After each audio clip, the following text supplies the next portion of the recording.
Hey guys! Tonight we dive into a moment in history so awkward, so regal, so utterly medieval that you'll wonder if someone accidentally copied and pasted the empire. You step into the echoing halls of Europe's power structures and find not one emperor, but two, both wearing crowns, both raising scepters, both convinced they're the chosen ruler of the Holy Roman Empire. Spoiler alert, you probably won't survive this constitutional migraine. So, before you get comfortable, take a moment to like the video and subscribe, but only if you genuinely enjoy what I do here. Where are you watching from? What's the local time now? Dim the lights.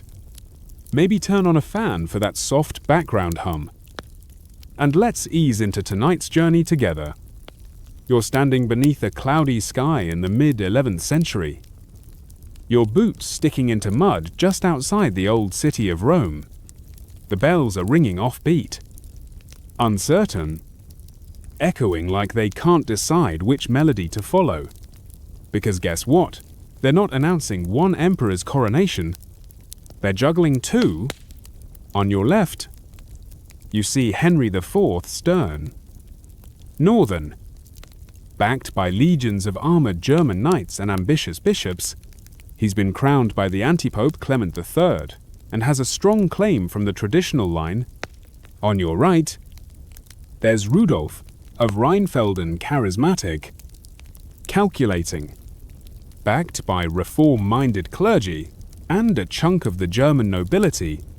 And yep, he's been declared emperor too. You feel your eyebrows climbing. The empire just duplicated. This is not a sitcom setup, it's the investiture controversy. The heavyweight bout of medieval authority. The 11th century, if you didn't know, was a bit like one long, slow-burning HR dispute between church and state, except instead of HR, it's the Pope. And instead of a memo, there's a sword. And lots of incense. The mainstream historical fact, this conflict really blew up in 1076 when Pope Gregory VII excommunicated Henry IV for trying to appoint bishops himself. That's a bit like firing your boss's favorite intern without asking. In retaliation, Henry declared Gregory deposed and installed his own pope. Enter Clement III. Inter Chaos. Meanwhile, rebellious German nobles, annoyed with Henry's grip, proposed a rival king, Rudolf of Rheinfelden. The Pope, happy to fan the flames, cautiously supported Rudolf. Suddenly, the Holy Roman Empire didn't look so holy or so Roman. You watch as both emperors hold grand processions, each with carefully choreographed symbolism. One rides in on a white steed under a canopy held by monks. The other appears in full armor. Flanked by trumpeters, peasants toss flower petals, but awkwardly, because they don't really know which emperor to cheer for, here's your quirky tidbit at one point. Both men claimed divine visions proving their right to rule. One said he dreamt of St. Peter handing him a crown. The other said he saw the empire's future as a golden phoenix resting on his shoulder. You suspect someone was mixing mead with their morning prayers. And the church, oh, the church, it's not just sitting on the sidelines. It's deep in the mess, choosing favorites, switching loyalties, even forging documents when necessary. A fun fringe detail during this period, a suspicious number of ancient decrees miraculously appear backing the Pope's authority. Some historians still argue whether the so-called donation of Constantine, which supposedly granted the Pope temporal authority, was a brilliant fake from this very era. But let's not get ahead of ourselves. Right now, you're stuck watching a royal identity crisis unfold in real time. Imagine if the U.S. had two presidents sworn in on the same day by two different Supreme Courts, except everyone also believed their side had the literal favor of heaven. Merchants are confused. Nobles are sweating. Townsfolk are burying their tax records, just in case. You hear rumors of towns switching allegiances every time a new bishop arrives. One city paints over Henry's banners with Rudolph's crest in the morning, then scrubs it off again by dusk. And in the middle of all this mess, you, trudging through the empire, watching as the idea of one true ruler splits like an overripe fig. Some nights, you dream about being emperor yourself, but then you remember the paperwork, and the assassins, and the never-ending ceremonies. Maybe better to stay a humble medieval peasant observer. Still, you can't help but feel the tension brewing. Something's got to give. You squint toward the horizon. 2 emperors. 1 crown. You've just entered the most dysfunctional royal duel in medieval history. You trudge onward, feeling the dust of ambition cling to your boots as you pass through fractured lands that all claim to be united. The empire, in name at least, remains holy and Roman, but right now, it's mostly confusion garnished with hypocrisy. You squint at banners fluttering from crumbling towers. Some bear the eagle of Henry IV. Others now display the lion of Rudolph. The wind doesn't seem to know which one to blow harder. It's the year 1077. You're still rattled by the scene you witness nobles in chainmail nervously whispering in Latin. Monks passing scrolls, like poison. And villagers asking if they still owed taxes to the same emperor this week. The empire, which once stretched with glorious arrogance from the North Sea to central Italy, is now more like a patchy quilt threadbare and unraveling. Let's set the stage properly. Medieval Rome was not a city of marble and grandeur at this point. It was a volatile pit of noble families, rival street gangs, yes, actuelle arme noble gangs, and a pope who had more enemies than allies. The papacy had lost control over vast parts of Italy and had to constantly negotiate survival, often by playing political roulette with imperial claimants, which is exactly what happened when Pope Gregory VII made the gutsy move to back Rudolph against Henry. You reach a fork in the road. Left leads to Saxony, where Rudolph reigns in defiance. Right leads south, to the old Roman lands, where Henry plots his revenge. You choose neither, opting instead for a tavern. Inside, travelers debate the latest coronation scandal between mouthfuls of dark bread and smoky fish. One man, eyes wild, swears he saw both emperors being crowned in 2 different cities in the same week. You nod slowly. That tracks. Here's your mainstream historical fact in March 1077. Rudolph of Rheinfelden was elected King of Germany by rebellious nobles. The election was carried out with all the expected pomp, except for the glaring issue that Henry was still very much alive, armed, and unamused. The rebellious princes insisted their move was justified. Henry had disobeyed the Pope, desecrated sacred offices, and dared to act like, well, an emperor. Rudolph's coronation happened in Mainz, with a deeply symbolic flourish because, unlike Henry, Rudolph promised not to pass the crown to his son. That was a big deal. Henry's habit of handing power down like a family heirloom had triggered a lot of this rebellion in the first place. Still, Rudolph's claim didn't go unchallenged. Henry responded by marching into Italy, braving harsh alpine passes, just to plead with Pope Gregory. And here's where things get awkward. In January 1077, Henry performed the famous penance at Canossa. You imagine him barefoot in the snow, cloaked in wool, waiting outside the Pope's castle like a student who forgot his homework for 3 days straight. It worked. Sort of. Gregory lifted the excommunication for now, but refused to fully back Henry. Instead, he played his cards close. waiting to see which emperor would dominate.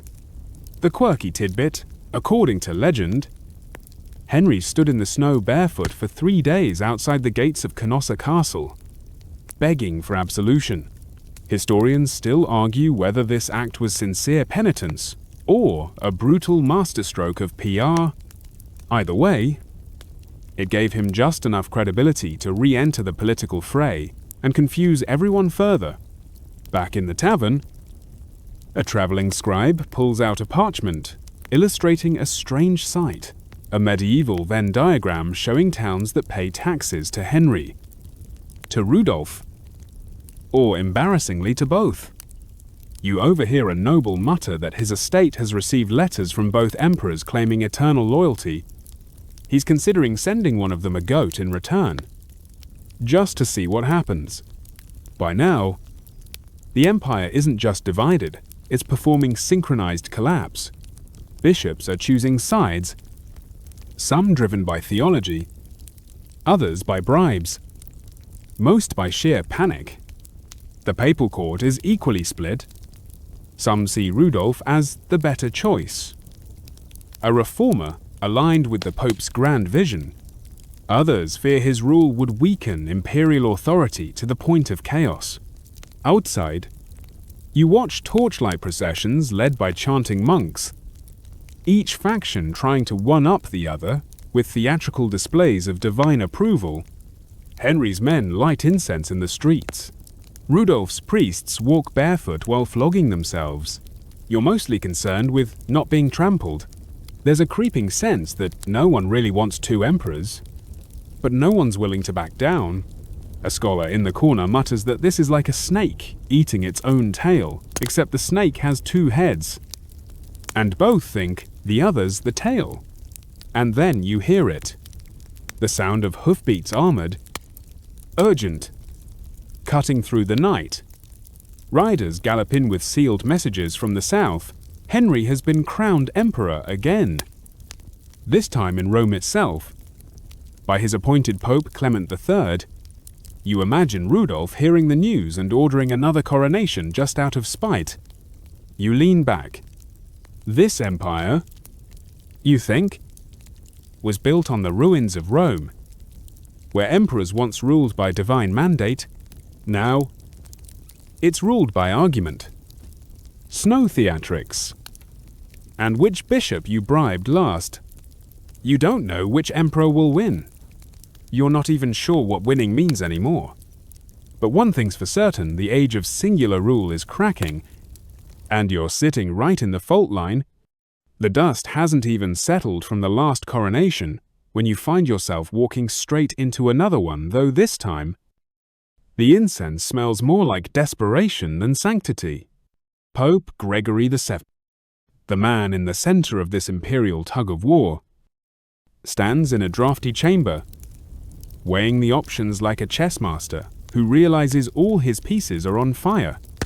You're in Rome now, or at least what passes for Rome in the 11th century, a city more memory than muscle, crumbling under its own history. Ruined aqueducts arch over goat trails, and ivy curls through the colonnades of once mighty forums. And here, amidst the ghosts of emperors past, Gregory tries to play kingmaker. Again, let's talk about the Pope's power play. Gregory wasn't just your average medieval pontiff in a funny hat. He was one of the most radical popes to ever wear the ring. A man who believed that spiritual authority trumped temporal power. He didn't just want emperors to bow to the church, he wanted them leashed. And Henry IV? Well, Henry wasn't about to wear a collar. Remember that Canossa scene, yes. The barefoot snow drama. Now imagine Gregory seeing Henry's act of penance and thinking, what if I keep the leash, but let the dog run a little? After absolving Henry, Gregory didn't exactly endorse him. Instead, and he played a classic medieval move, the spiritual maybe. He left the question of imperial legitimacy open just enough room for chaos to creep in. So Gregory's still backing Rudolf. Sort of. He won't crown him. Yet. but he refuses to crown Henry again himself. That's why Henry has to bring in his own Pope Clement III, like someone booking a replacement wedding officiant after being ghosted by the priest. Mainstream historical fact, Gregory VII's refusal to fully endorse Henry led to a permanent schism between imperial authority and the papacy. The line was drawn.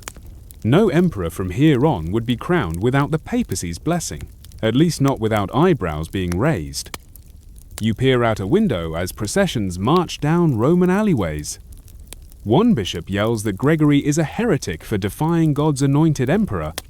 Another claims Henry is the spawn of Satan sent to test the faithful. Meanwhile, a street musician plays both their names in a sarcastic ballad and collects coins from both sides. You find that funny until you realize how tense the city really is. Gregory has barricaded himself in the Castel Sant'Angelo, a fortress with thick walls and thicker paranoia. He doesn't trust the Roman nobility. And why should he? Half of them were bribed by Henry last Tuesday. Here's your quirky tidbit. At one point, Gregory supposedly banned Henry again, even after Canossa, because he caught wind of the emperor making new bishop appointments without papal approval. It's like excommunicating someone twice, just to be sure they got the memo. And still, the empire waits. Across the Alps, Rudolf is consolidating support. His base in Saxony grows stronger. His letters speak of justice, divine reform, and a holy empire free from the stain of simony. But let's be honest, it's still a power grab. And back in Rome, Gregory is playing a dangerous balancing act. He wants a righteous emperor, but he doesn't want to crown a loser. Historians still argue whether Gregory truly believed Rudolf would win, or whether he just hated Henry enough to throw dice into the wind. Some argue Gregory was a visionary reformer. Others say he was a papal arsonist who set the empire on fire and hoped the flames would purify it. You head to the Lateran Palace, the papal headquarters, and it's buzzing like a kicked beehive. Cardinals debate in hushed tones. One suggests calling a new synod. Another whispers that maybe, just maybe, the church should rule everything directly. You blink. Theocracy. In this economy, back on the streets, factions clash in alleys. Cloaked figures whisper of assassins. The churches are full, not just with the faithful, but with spies. Every sermon is weighed for subtext. When a priest prays for God's chosen leader, the audience splits into gasps and glares because no one's sure who he meant. You stop at a stall and buy a hot cup of wine. Trying to process all this, Rome used to be the seat of one emperor, one pope, one clear line of succession. Now it feels like a medieval group project where no one read the syllabus and everyone thinks they're in charge. And yet, through the chaos, you sense something new is forming. Not peace. No. But president. Gregory's defiance of imperial interference marks a turning point from now on. The church won't just play advisor, it wants to be referee. Maybe even rulebook author. It's bold. It's risky. It's kind of a mess. But it's history. And you're here, watching the Pope gamble Rome's future on a man whose army hasn't yet crossed the Alps. You wake to shouting, not swords or war cries this time, it's bishops arguing, loud enough to echo through the alleys like crows in full theological meltdown. You peek through a cracked window shutter and spot two clerics mid-debate, their fingers jabbing toward opposite ends of a map of the empire. One is sweating profusely under a mitre. The other's beard is shaking with righteous fury. You suspect neither of them knows what day it is anymore, because today, another crown is being forged. But this one isn't in Rome. It's not even in Italy. It's in the cold, damp heart of the empire's northern reaches, Saxony. To be precise, There, Rudolf of Rheinfelden sharpens his image, while Henry IV recovers from papal shade and prepares his next move. You ride north alongside a band of travelers, muttering that the emperor's crown doesn't rest in Rome anymore. It follows whoever's winning. And right now, that looks like Rudolf. You arrive at a makeshift cathedral in Mainz. The building is sturdy, squat, and dripping with condensation. Inside, a coronation is underway, but this one feels different. There's no marble grandeur, no imperial trumpets ringing from ancient stones.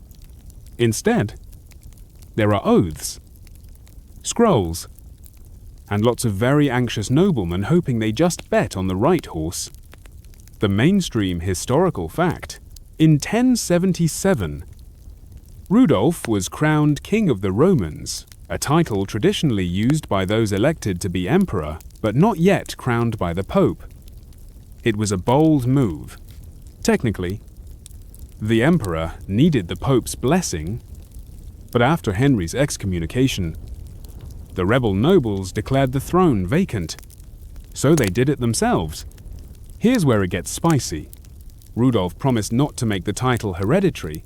That one clause made him instantly more attractive to many of the German princes who'd grown weary of Henry's dynastic ambitions.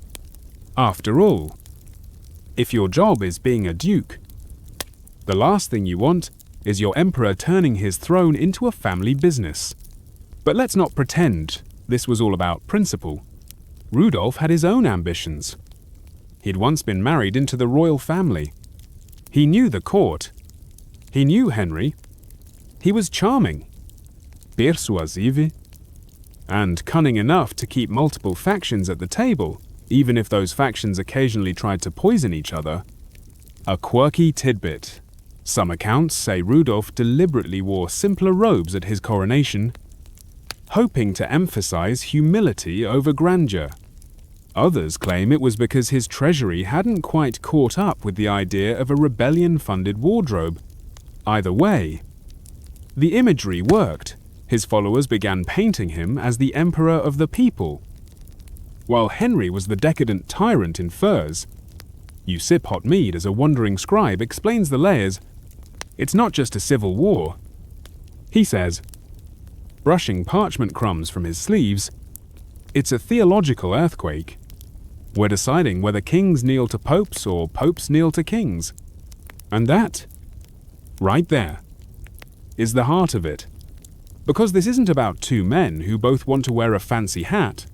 It's about an empire caught between two visions, one where the emperor rules as God's lieutenant on earth, and another where the emperor is just a tool of the church, wielded when convenient and shelved when not. You pass through towns where loyalty changes with the tides. Inns serve Henry's roast and Rudolph's pies on alternating days. Children chant rhymes comparing the two emperors, their lyrics blending slander with surreal imagery. One boy claims Rudolf can make bread rise just by smiling at it. Another says Henry's horse was cursed by a monk, and now only walks sideways. Historians still argue whether Rudolf's rise was fueled more by genuine reformist zeal or sheer opportunism. Was he a champion of papal ideals or just a noble seizing his shot at glory? Truthfully, it might have been both. Medieval politics weren't binary. They were a game of candlelit shadows and whispered favors. But not all is well in Rudolf's camp. Some of his supporters are growing restless. His military strength lags behind Henry's pledge. He controls large chunks of Saxony and Swabia, but his grasp on the southern empire is weak. Messages from Rome arrive late, if at all, and though Pope Gregory supports him in theory, he still hasn't made the trip north to crown him in person. That kind of silence echoes louder than any hymn. Then comes the shocking twist rumors swirl that Henry is gathering a massive army in Lombardy. Italian nobles, fearing the growing power of the church, are backing him with gold and men. He plans to storm Rome again. Rheinstall Clement III. and get crowned properly. Publicly. Powerfully. You sit by a river and watch the reflection of a silver cross ripple in the water. 2 emperors. 1 church. No peace. You wonder, when does one stop being an emperor and start being a pretender? Is it when the Pope disowns you, when your nobles rebel, when your name disappears from the prayers of the masses, or when the people simply forget who you are? You stir from uneasy sleep to the rhythm of hoofbeats again this time. Hundreds of them. Dust rises on the Lombard plain as Henry IV, the not quite excommunicated, not quite redeemed emperor, gathers his forces. If Rudolph is building a kingdom in the north, Henry is hammering together an empire of counterpunches. His eyes are set on one prize, only Rome. You travel south beside his army, watching as banners ripple in the wind, some patched, some pristine, all bearing Henry's crest. This isn't just a show of strength, it's a declaration of intent. And soon, the intent becomes action. You march with them through alpine passes where mules slip and men curse, through mountain snows where food rots and tempers rot faster. But the momentum is real. Henry's goal is simple: reach Rome, unseat Pope Gregory VII, and be crowned by his own man, Clement III. No snowdrift or rival emperor is going to stop him. Here's your mainstream historical fact. In 1080, after a long series of excommunications, reversals, and papal finger-wagging, Pope Gregory once again excommunicated Henry IV for good this time.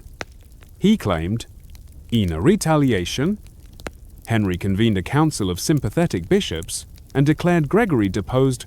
Then, in 1084, Henry entered Rome and had himself crowned emperor by Clement III in full public ceremony.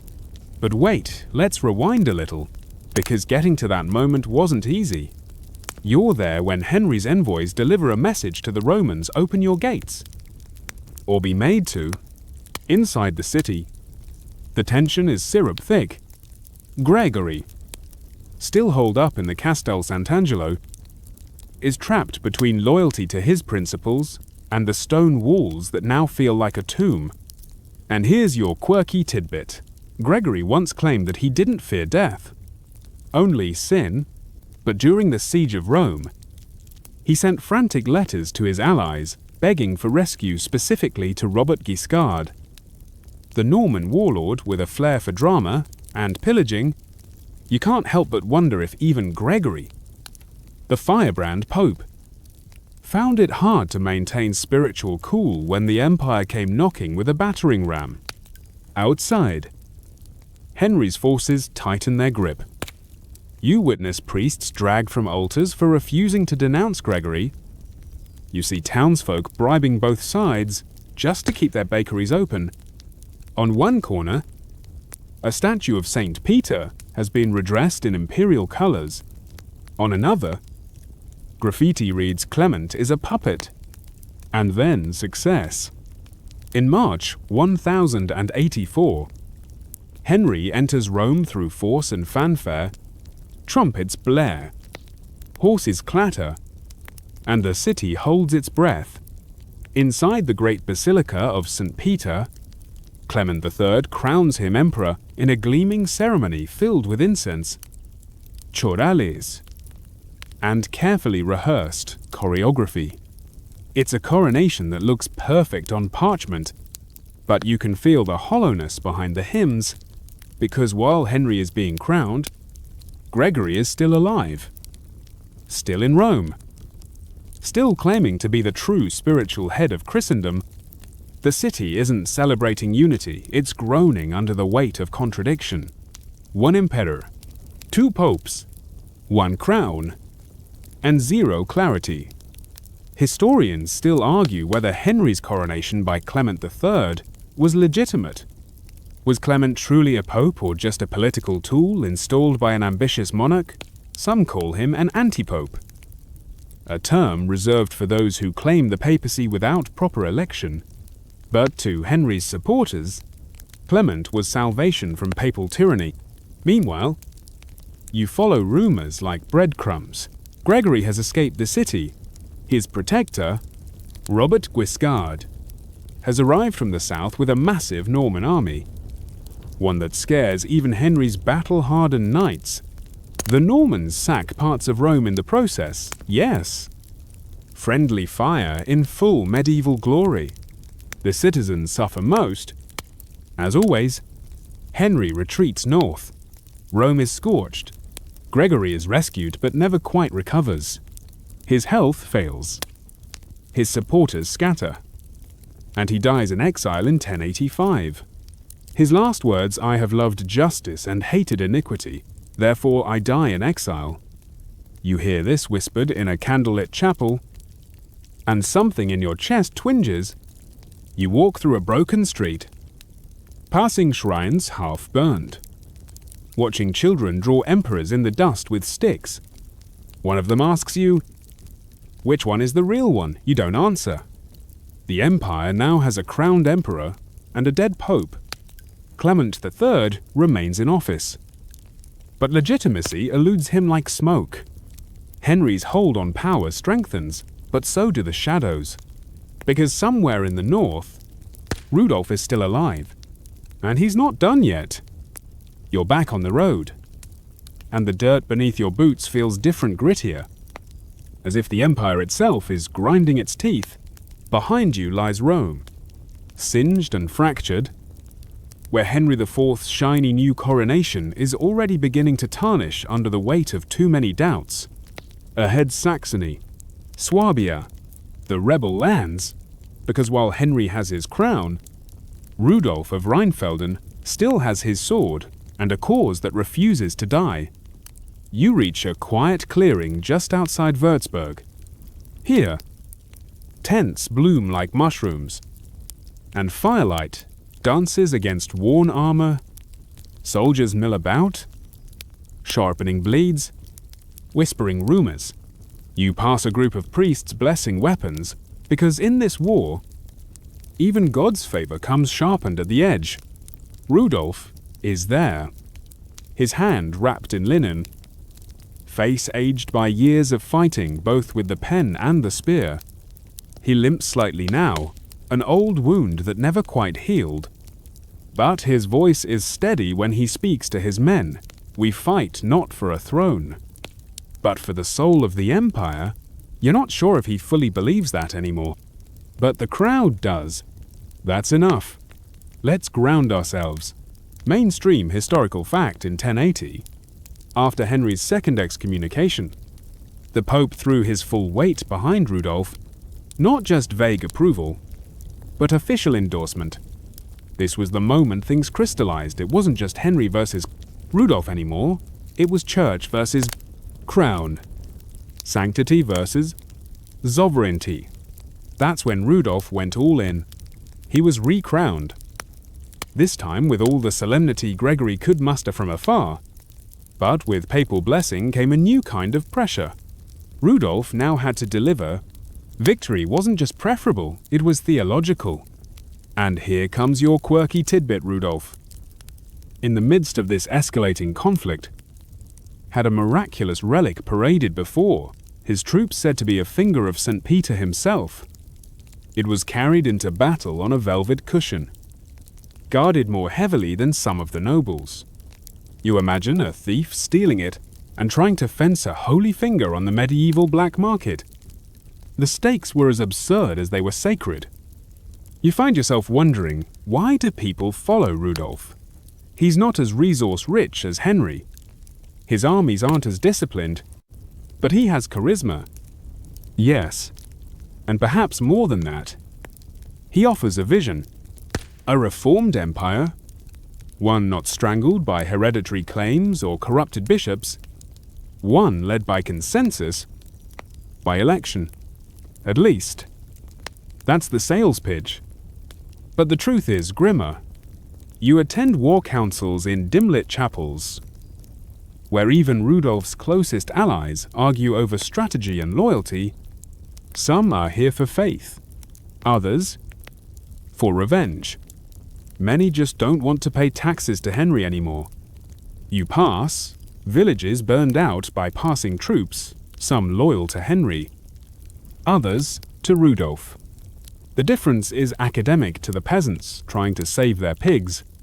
They curse both emperors in equal measure, spitting into their stew pots and muttering, "May both their swords snap." You can't blame them. Still, the tide seems to be turning. Rudolf's forces win a few critical skirmishes in Saxony. News spreads that nobles in southern Germany are switching allegiance. You even hear whispers that Rudolf's envoys have been spotted in Burgundy. Trying to rally more support, Henry isn't sitting idle, though he's returning from Italy with a freshly polished crown and a burning need to crush Rudolf once and for all. You spot his messengers racing across the countryside like hornets delivering commands, mustering troops, threatening vassals. And then comes the real clash. It's autumn. 1080. You stand in the mud of the Elster River Valley, heart pounding beneath borrowed chainmail.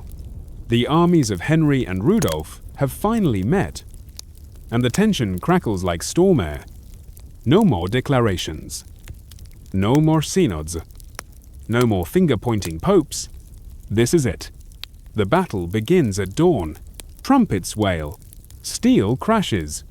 You duck behind a fallen banner as knights slam into each other like boulders on fire. It's not a noble clash, it's confusion. Screaming. Slipping in blood and churned up soil. And somewhere in that chaos, Rudolf is wounded. A sword. No one's quite sure who slashes deep into his right hand. Severing 3 fingers, he keeps fighting. Then a spear. Low and fast. Finds his gut. You watch him crumple slowly. Like a tower that forgets how to stand, his men rally around him, dragging him back behind the lines. These hours later, here's your fringe fact. Rudolf's final words were reportedly, "This is the hand with which I swore fidelity to the king." Some say it was a confession. Others, defiance. Historians still argue whether he meant Henry or God. You sit in the quiet after the battle, surrounded by broken shields and dying horses. The wind carries a strange calm. Rudolf is dead, but somehow you know this isn't over. Because power doesn't die with a man, it lingers, it mutates, and it always finds another host. The battle is over, but the empire is far from healed. You wander through the campfires of Rudolf's former army. Now, more ghost than force. Watching the embers rise like tiny souls unsure where to drift. The man they followed, the crowned rival, the reformer, the last-ditch hope for papal supremacy, is gone. But oddly, no one lays down arms. They just look at each other and wait. Like a stage full of actors who've forgotten their lines. You'd think Henry IV would be celebrating right now, throwing feasts, minting coins, commissioning overly flattering murals of himself. But no. Word reaches you quickly. He's cautious, quiet, perhaps even uneasy, because he didn't win so much as outlast. And in medieval politics, nothing haunts a victor like the silence that follows a rival's death. Rudolf's allies don't scatter. They reform. New leaders rise from the ashes of Saxony, men like Hermann of Salm, who gets whispered about in abbey corners as the next king. Even though he doesn't really want the job, you imagine him sighing heavily at the weight of rebellion being shoved into his lap. But politics is rarely about choice. It's about timing. Mainstream historical fact. After Rudolf's death in 1080, the anti-Henry faction elected Hermann of Salm as the new rival king in 1081. Though less charismatic and far less popular than Rudolf, Hermann kept the resistance alive, at least symbolically. giving Pope Gregory and his camp someone to keep backing. And here comes your quirky tidbit Hermann. Despite being king in name, spent most of his reign on the run. His royal court was more tent than palace, and his coronation supposedly happened in a barn, or at least in a structure so shabby that one bishop reportedly joked, "It was more fit for pigs than princes." Medieval shade. Ladies and gentlemen, you follow Henry back south, where he's eager to cement his legacy. But despite the crown, despite the Rome coronation, despite Rudolf being 6 feet under, people still talk. The empire feels stretched, like a painting left out in the rain. The colors are smearing. You overhear merchants in Regensburg grumbling about being taxed by 3 different bishops, each loyal to a different faction. A woman in a silk stool says her prayers to Gregory, but sneaks an offering to Clement's altar just in case. You realize that belief, like loyalty, is now a split coin, flipped daily and caught in trembling hands. Meanwhile, Henry's allies are rebuilding, castles are reinforced, abbeys once loyal to Rudolf are being inspected by imperial auditors. You visit one such monastery and see monks hiding letters behind bricks in the wall, evidence of donations from the reformist camp. Now, a liability, and yet, the cracks won't disappear. In Saxony, Hermann rallies what he can. His forces are ragtag but devout. Many believe Henry's reign is illegitimate, propped up by a puppet pope and stolen blessings. A bishop tells you that faith in the emperor's sanctity is like milk left out in summer. It curdled the moment he forced his way into Rome. Historians still argue whether Henry truly had control over the empire during this period, or if he simply kept spinning plates faster than anyone could knock them down. His supporters saw him as a necessary bulwark against chaos. His enemies called him an iron mask over a rotten face. Meanwhile, Pope Gregory's health declines in exile. You receive word that he continues to denounce Henry in letters, fiery, uncompromising, like sermons carved with knives. But his words carry less weight now. His exile becomes symbolic. The reform movement loses coherence without Rudolf's banner to rally around. In the towns, 2 portraits hang side by side in churches. Henry, in full regalia, crowned and seated on a golden throne. Next to him, the late Rudolf, depicted as a saintly martyr with a wounded hand raised to heaven. You stare at both images and feel the weight of contradiction press on your chest. One dead, one crowned. But who really won? Then you see something strange.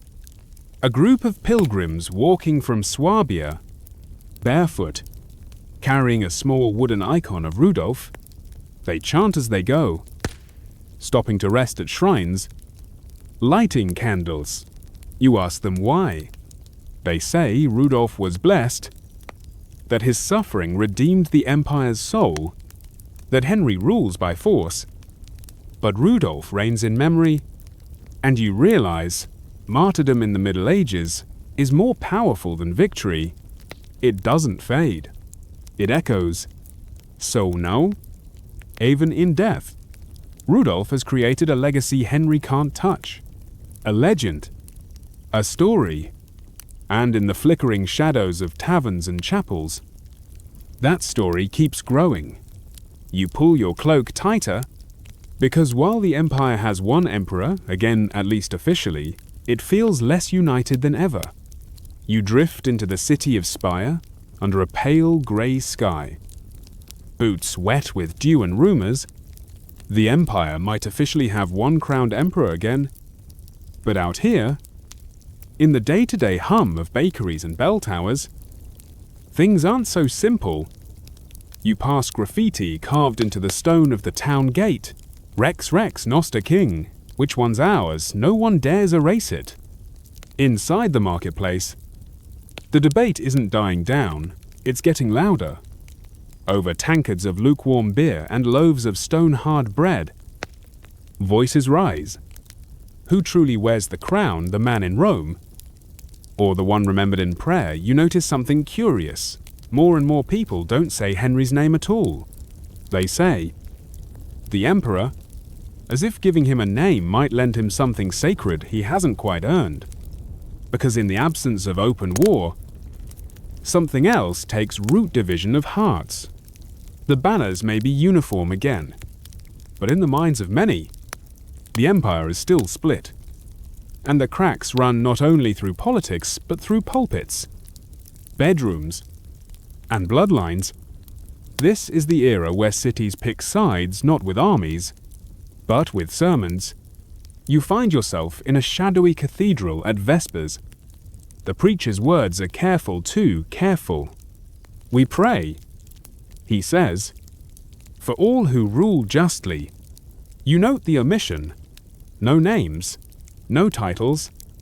The congregation responds without conviction. Murmurs rising like fog. Some nod, others stare.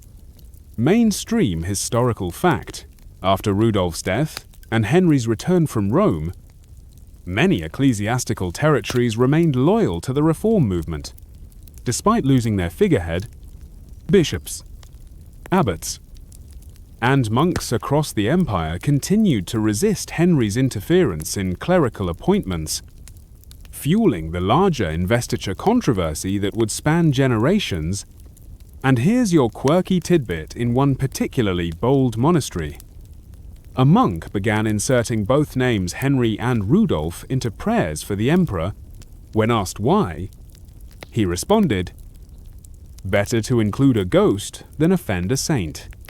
The abbot didn't know whether to laugh or call the bishop.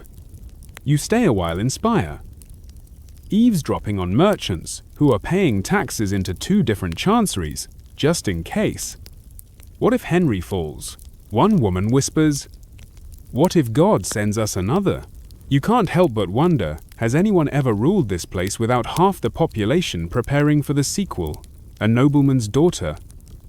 Veiled in fur and curiosity, tells you over a cup of honey wine that she prays to St. Rudolph every night. Even though he's not officially canonized. Not yet. She adds with a wink, her father is a staunch Henry supporter. Family dinners must be interesting. Meanwhile, the imperial court, Henry's court, is trying to consolidate. You ride east, invited as a neutral observer, or perhaps just someone who asks fewer questions than the scribes. Inside the temporary halls of power, it's clear Henry is working overtime to appear unshakable. He hosts banquets with exaggerated cheer, speaks of unity with rehearsed warmth, and issues new charters that repeat one word, obsessively legitimate. Historians still argue whether Henry believed in his own legitimacy or merely clung to it like a drowning man to a splintered plank. Some say he saw himself as the last anchor of imperial stability. Others suggest he was deeply paranoid, haunted by dreams of Rudolph bleeding in the snow, handless and smiling. At a banquet in Bamberg, you witness a toast given in Henry's honor, but half the room doesn't raise their cups.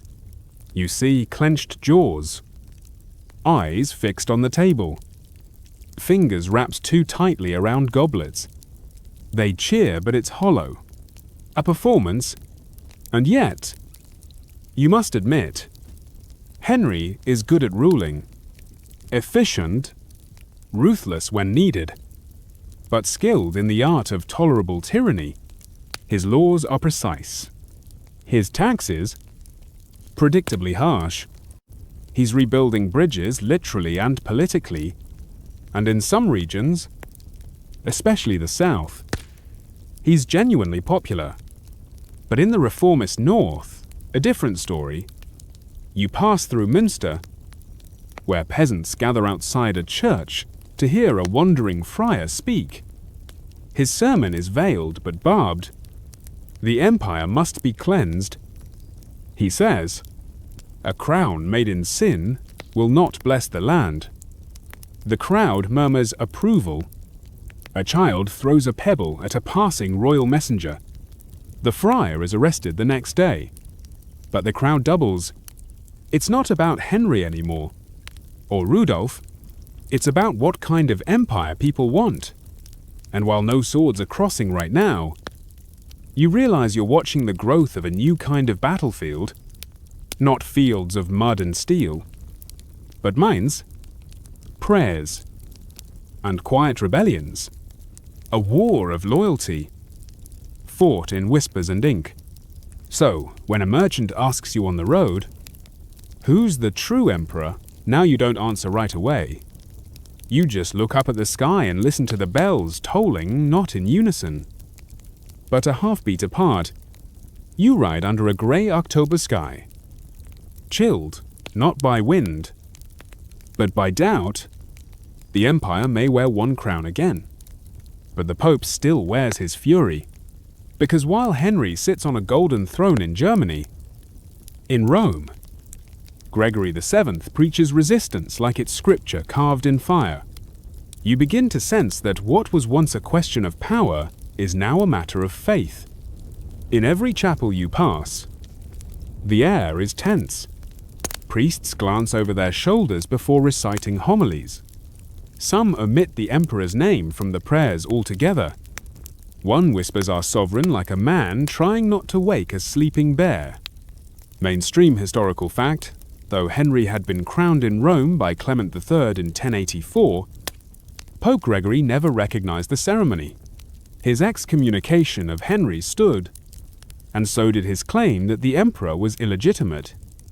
This wasn't a mere political rift, it was a spiritual canyon.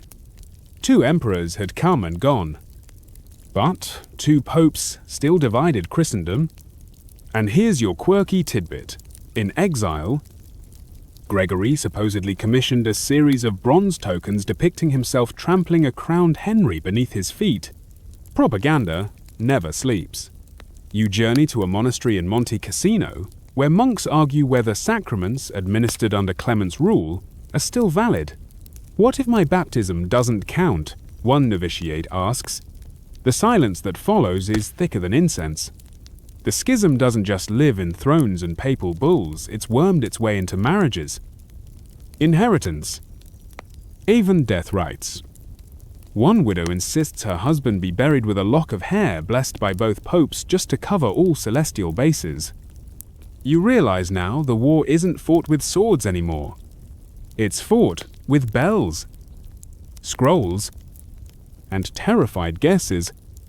The next morning, you're roused not by birdsong but by shouting again.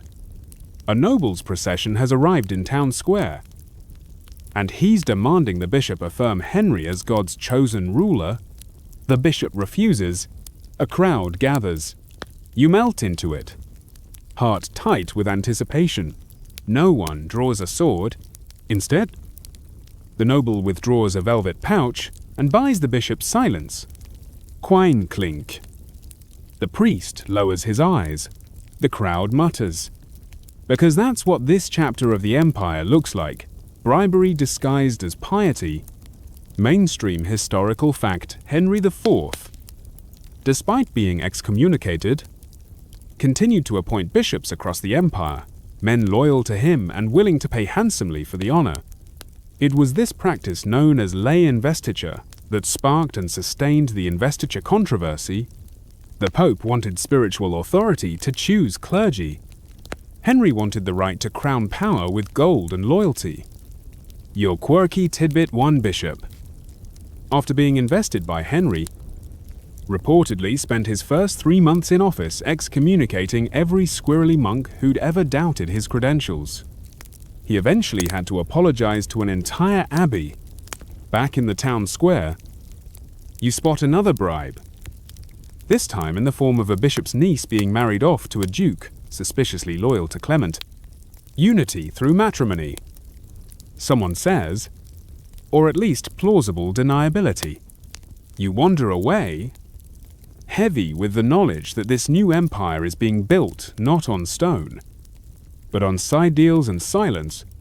You head west, toward Trier.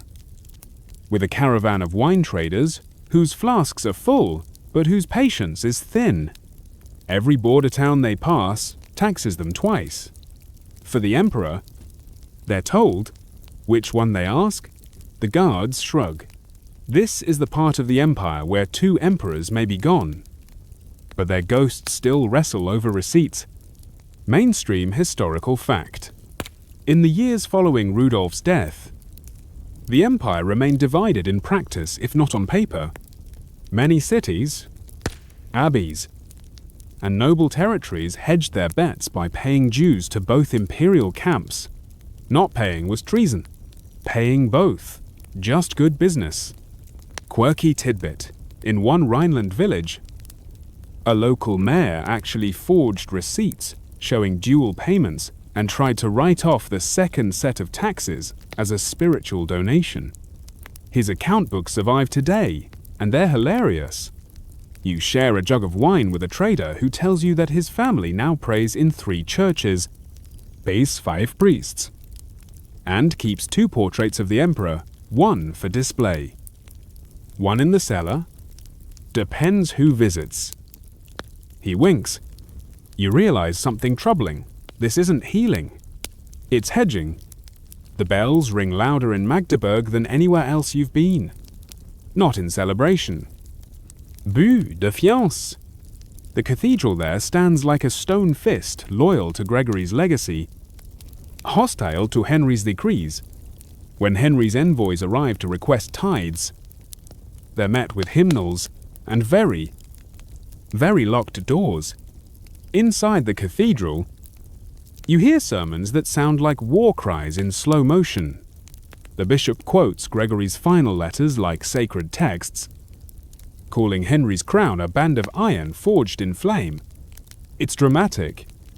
It's persuasive. Mainstream historical fact. Even after Henry regained the imperial throne, parts of the empire, especially in the north, remained bastions of papal reform and resistance. Magdeburg, in particular, became a rallying point for clergy who refused imperial appointments, and for your quirky tidbit, a group of monks once refused to bake bread for an imperial procession unless the flour had been blessed by a Gregory-approved priest. They ended up serving uncooked dough. No one was happy. Outside, townsfolk sing a hymn that swaps the word emperor for impostor, quietly, cautiously, but with a smirk.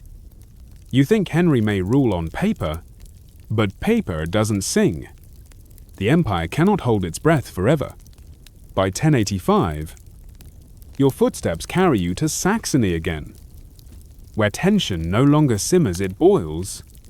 You step into a clearing and find banners unfurled. Not Rudolph's, he's gone, but Hermann of Psalms. The rebellion didn't die. It rebranded. Mainstream historical fact: Hermann, crowned in 1081, carried on the anti-imperial cause with dwindling support and even less success.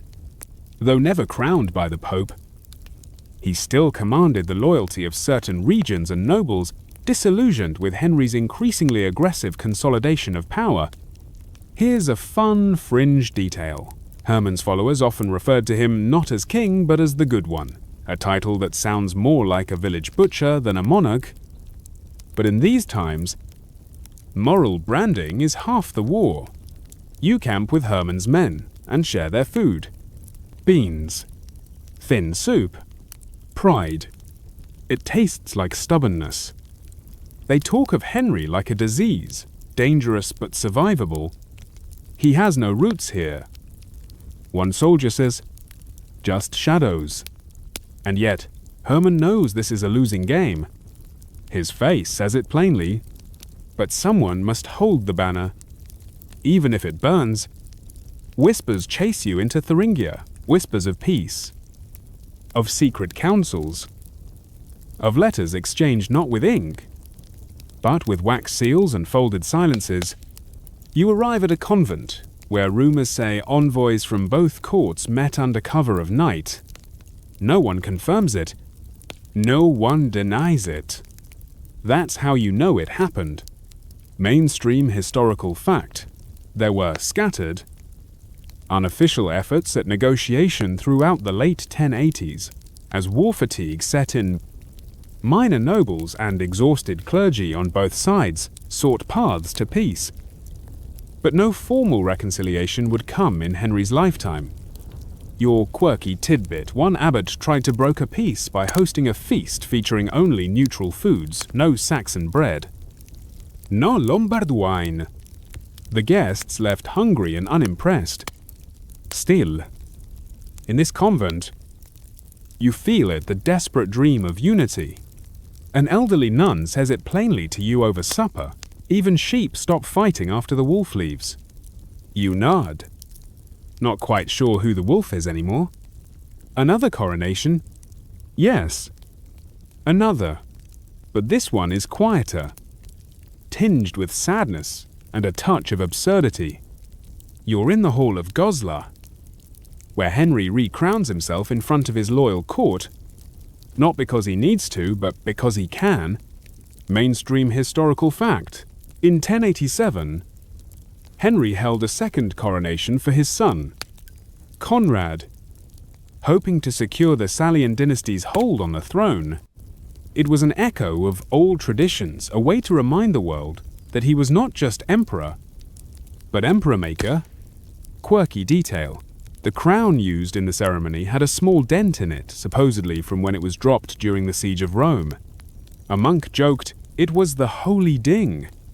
You watch the boy king smile stiffly, clearly unsure of what to do with his hands. Henry's smile, though, is all steel. He's not just passing power, he's proclaiming permanence. And yet, you notice the glances exchanged behind the throne. Some are skeptical, some mournful. The empire may wear a single crown again, but the heads beneath it are still divided. You ride north again, expecting snow, but what greets you is something stranger: silence. No songs, no banners, just wary glances from behind shuttered windows. You're in a village near Mainz, where the latest rumor isn't about a battle or a bishop, it's about peace. But not the celebratory kind, the uncomfortable kind, the "is this really it" kind. Mainstream historical fact. In the late 1080s, while the empire remained divided in sentiment, open conflict began to cool. There were fewer marches, fewer declarations. Not because anything had been solved, but because everyone was exhausted. Rebellion had become a background hum. And your quirky tidbit. In one town, the local priest gave a homily titled "Blessed are the bored," celebrating the first year in 5 when no soldiers had camped on the church lawn. You pass through these towns and notice a shift.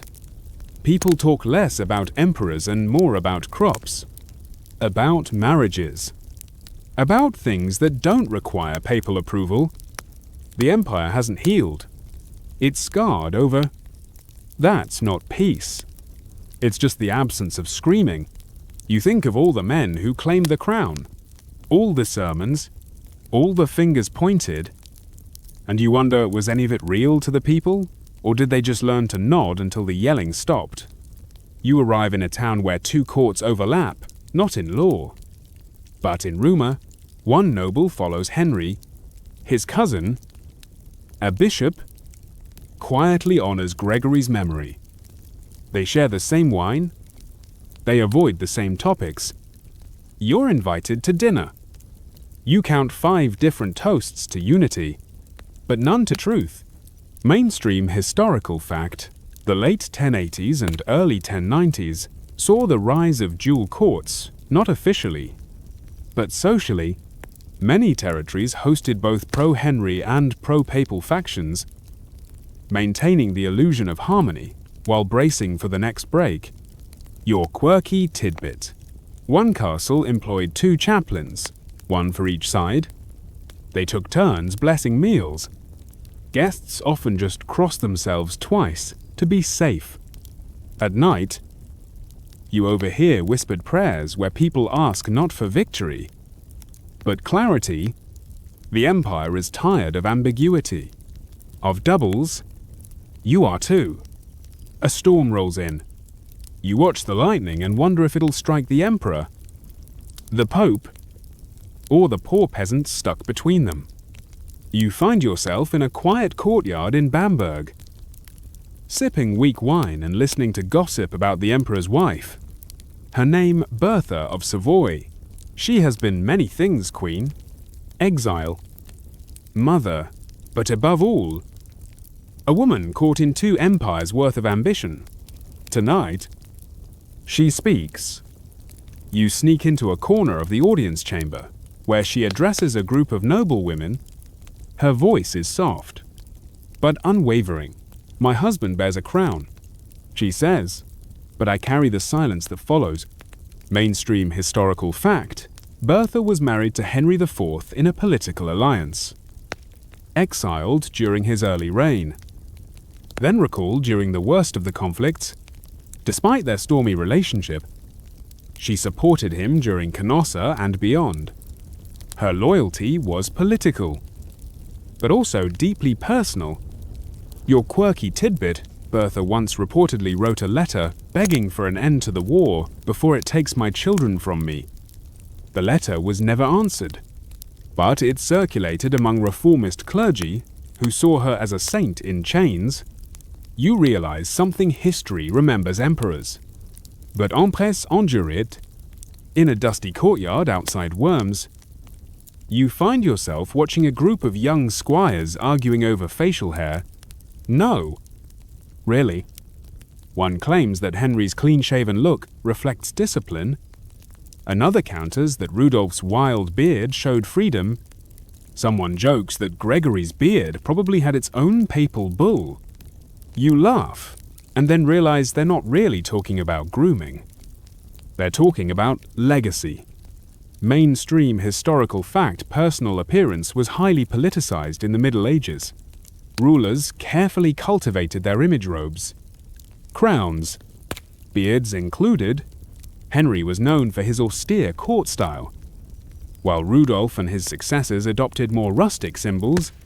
Your quirky tidbit: one of Henry's biographers spent a full paragraph describing the shape of his chin, claiming it proved divine favor.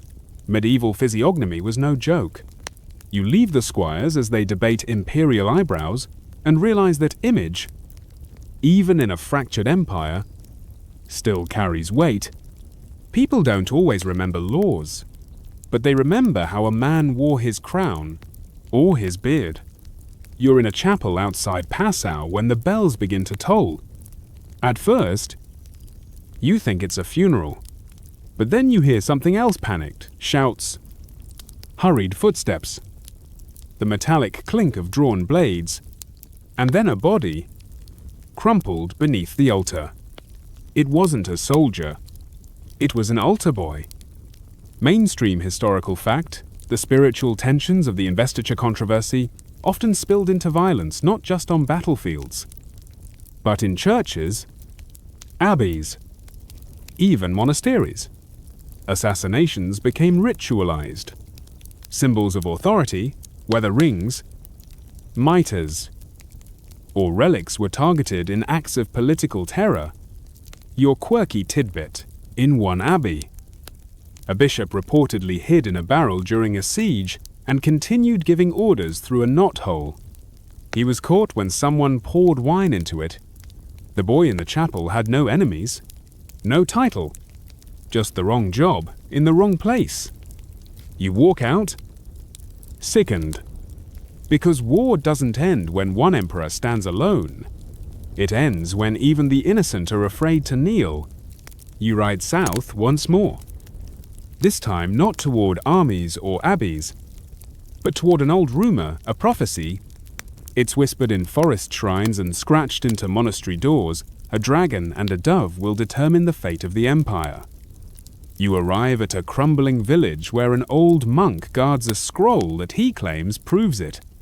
He holds it with trembling hands and insists that Henry is the dragon, fierce, relentless, but doomed to collapse beneath his own fire. The dove, he says, was Rudolph, or Gregory, or maybe someone yet to come. You're skeptical, until you notice how many people believe it. Mainstream historical fact, medieval Europe was saturated with prophecy. During the investiture controversy, visions and omens were regularly invoked to support one side or another.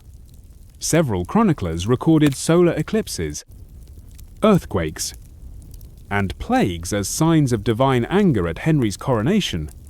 Quirky tidbit: a traveling priest claimed that he saw two crows fighting over a loaf of bread and took it as proof that two emperors would soon fall.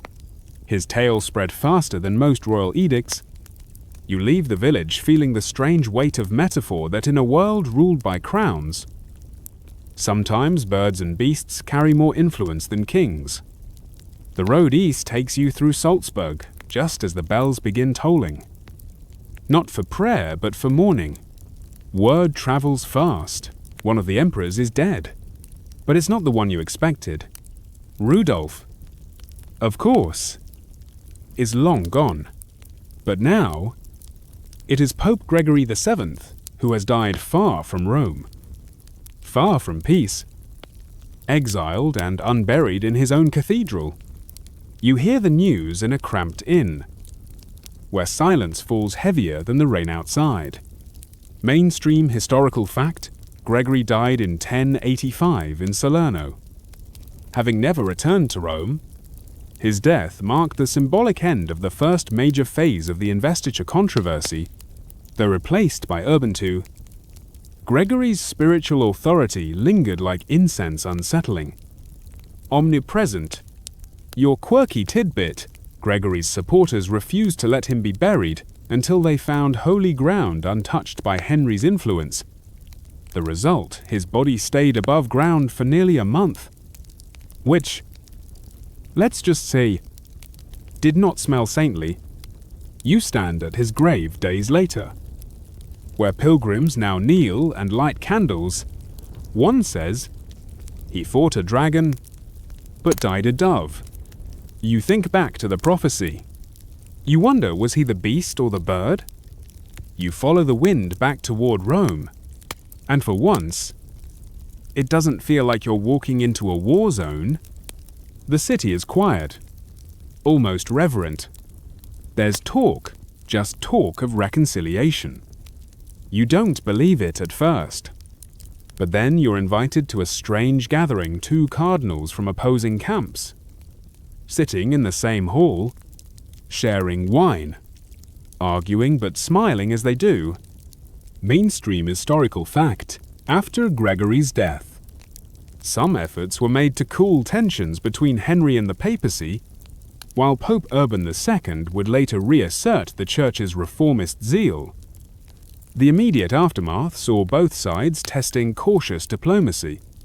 Quirky tidbit: a scribe drafted a proposal suggesting both emperor and pope retire and let God pick new ones via lightning strike. It didn't go anywhere, but it made for great tavern entertainment. You leave the hall that night feeling the unfamiliar weight of hope. Not peace, no, but the idea that perhaps the empire won't always have to choose between two crowns. You're in Spoleto when the next surprise arrives: a child. Not just any child, an emperor. Crowned, declared, adored, and barely 12 years old. Mainstream historical fact: Henry IV, in his attempt to secure the dynasty, crowned his son Conrad as king of the Romans in 1087. The move was strategic, tying the imperial title to his bloodline and warding off any future claimants. Quirky tidbit: Conrad was said to have cried during the ceremony, not from nerves, but because the crown was too heavy. The archbishop stuffed a cloth underneath to help. You watch as the boy fidgets through his first audience, reciting lines drilled into him by bishops with tired eyes. He is the future. Or so they say. You're less sure. You've seen how quickly futures collapse. You find yourself in a massive cathedral under construction in Worms. Walking among scaffolding and echoing chants, the masons say the foundations are strong. But as you stare up at the painted archangels, you hear something strange chanting in the old tongue. Not Latin, not German, something older. It's a vigil for Emperor Pest, mainstream historical fact. In this era, reverence for imperial ancestors was used as both political theatre and spiritual leverage. Churches held masses for deceased emperors, especially Rudolf, who began gaining martyr-like status in reformist regions. Quirky tidbit in Cologne. A scribe wrote an entire play featuring Rudolf as a saintly knight battling a serpent named Henricus. It was banned. Twice. You sit among the vigil crowd, watching candles flicker beneath paintings of long-dead rulers. You wonder, what do they want to remember, a ruler, a symbol, or just the idea that someone meant well? You wake to the smell of ash. Not incense, not wood smoke, parchment. You race to the nearest abbey and find the archives burning. Monks scramble with buckets. A novice weeps over a half-charred document titled On the Duties of True Kingship. The fire, you're told, was no accident. Mainstream historical fact. During the waning years of the controversy, records were selectively destroyed by both factions, either to erase heresy or history. Many imperial and papal archives from this era contain gaps often right around 1080, 1090. Quirky tidbit: one monk, rather than destroy texts, buried them in sealed jugs in a field behind the abbey. They were discovered centuries later alongside his grocery list. You help salvage what you can. Coughing through smoke.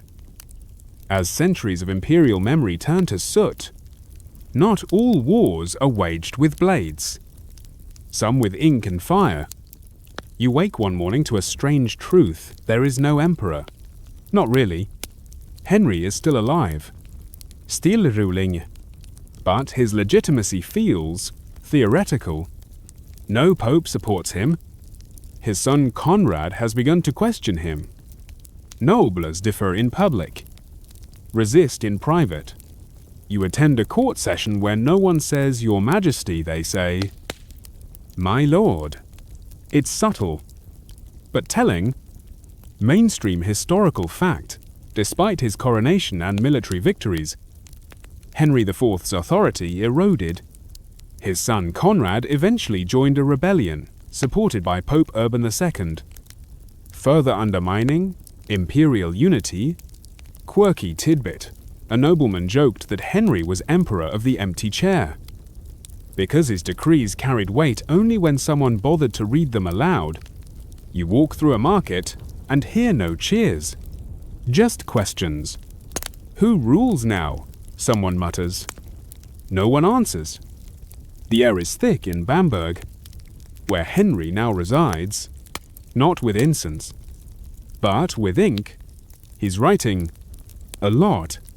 Letters, decrees, histories. Because if he cannot rule the empire, he will write it. Mainstream historical fact.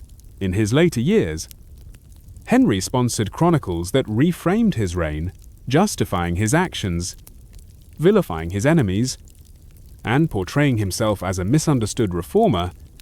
These texts would influence imperial propaganda for decades. Quirky tidbit: one monk, editing Henry's chronicle, added a marginal note: too many words. Not enough peace. You read Henry's latest treatise by candlelight. It is long, defiant, lonely. You sense a man less interested in ruling people and more in ruling memory. You travel to Aachen, once the seat of Charlemagne, where schoolchildren now ask the same question: what is an emperor? And no one gives the same answer. Mainstream historical fact. The investiture controversy redefined the concept of rulership in Europe. The emperor was no longer seen as divinely untouchable. His authority was now conditional, debated, negotiated, limited by the church. Quirky tidbit: a local artist painted the emperor as a puppet with strings labeled Bishop, Rome, and God. The image was quickly removed, but not before inspiring a popular puppet show. You sit in the square, watching children rehearse a play. Two kings argue. A priest enters. The crowd laughs. Then they crown a goat. You realize no title can survive unchecked. Not even emperor. You return to the river Elster, where Rudolph once fell. The battlefield is quiet now. Grasses sway. Birds sing. You kneel. Press your hand to the soil. And listen. This empire was forged in faith, pride, and contradiction. Two emperors wore one crown. Two popes tried to choose its weight. And in the middle, people simply lived. You look up at the sky, pale and endless, and think of all that remains: not edicts, not battles but echoes, the chant of a monk, the silence of a scribe, the laughter of a child drawing a crown in the dust. The twin emperors are gone. Their legacies, tangled and bloodied, stretch behind you like twin shadows on the same wall. But the empire still breathes, confused, imperfect, alive. You close your eyes. Let the bells toll now. Let the candles burn low. Let memory, not ambition, guide your sleep.